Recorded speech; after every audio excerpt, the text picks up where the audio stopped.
Doctrine and Covenants 84.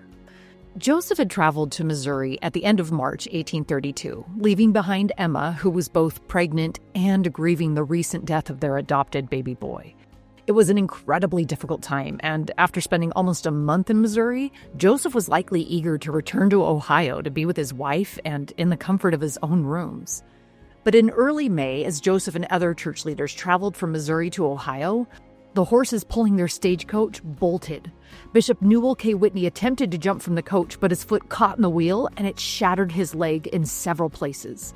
Newell couldn't possibly finish the journey home, so Joseph stayed behind with him while Sidney Rigdon continued on to Kirtland to share the news. Joseph and Newell remained in Greenville, Indiana for 4 weeks. The experience was difficult.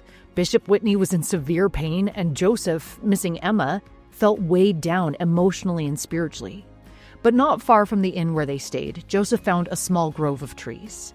There he prayed and pondered and sought peace. In a letter to Emma, dated June 6th, Joseph shared that he was left to mourn and shed tears of sorrow for my folly in suffering the adversary of my soul to have so much power over me as he had in times past. But he also talked about the goodness of God when he wrote, "God is merciful and has forgiven my sins." However, on one of Joseph's walks, he noticed several freshly dug graves in the nearby woods. Soon after this, he ate dinner at the inn, left the table, got to the door, and began vomiting both food and blood. The pain and muscle convulsions were so intense that his jaw became dislocated. He put it into place and then hurried to his room at the inn. Bishop Whitney immediately gave Joseph a priesthood blessing, and he was miraculously healed. However, the poison he believed he was given was so strong that he lost much of his hair. Joseph's mention of the freshly dug graves seems to indicate he believed the owners of the inn may have regularly poisoned visitors so that they could rob them. If that was the case, Joseph was truly blessed by the hand of God to be kept safe from their evil plans. Joseph left the inn and went for a walk in the woods again. He came back to the room he shared with Bishop Whitney and promised him that if he had sufficient faith and courage, the Lord would prepare a way for them to return to Kirtland immediately, despite Bishop Whitney's broken leg. The next morning, he and Bishop Whitney resumed their journey to Kirtland and arrived in early June, about 2 months after they'd left. But rather than returning to the solace of home and having time to properly mourn his son, trouble was waiting for Joseph in Kirtland. While he'd been gone, letters criticizing his leadership had been circulated. Even Sidney Rigdon was struggling.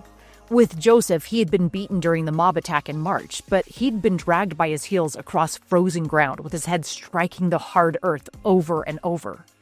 As he healed physically from this incident, his emotional health seemed to decline. By early July, Sidney stood before members of the church and declared, "The kingdom is rent from us. It is useless to pray." Joseph immediately intervened. He removed Sidney from his calling as a member of the First Presidency and revoked his license to preach. But 3 weeks later, Sidney repented and was reinstated.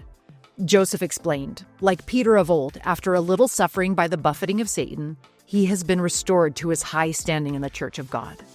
Still, Sidney was never quite the same after the physical trauma he had endured. Meanwhile, Emma was enduring a heavy trial of her own. She was pregnant again, grieving the recent loss of their adopted son Joseph, and had been forced to live in 3 different homes under crowded, difficult conditions. In September, Joseph moved his small family into a room above the Newell K. Whitney store in Kirtland. There was a kitchen on the main floor, and upstairs, Joseph worked and received revelations.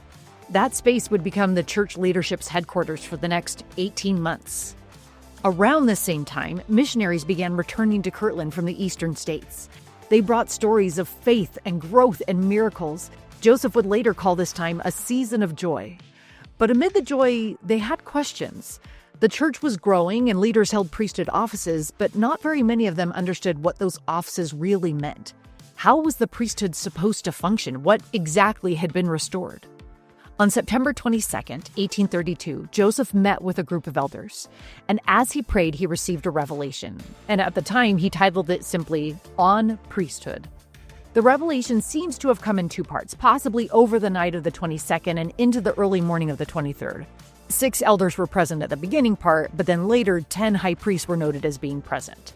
The revelation spoke of 2 priesthoods, the lesser and the greater. It taught their purposes, the lineage through which it had come, and the powers associated with it. It also reaffirmed the role of temples. And even though it wasn't a specific command to build the temple, the Lord made it clear he was preparing his people for the restoration of temple ordinances. Looking back, it's remarkable to see how this revelation came to be. The history leading up to Section 84 involved a runaway stagecoach, a near-fatal illness, a grieving wife, and a fractured church. It serves as a reminder that the Lord moves his work forward despite, and perhaps sometimes through the means of, mortal imperfections and pain. And that's what's happening in Come Follow Me this week. If you love this video, you are going to love my app that helps you study the scriptures and dive into them in easy, understandable, and applicable ways every single day. Go ahead and check it out right here and in the description below.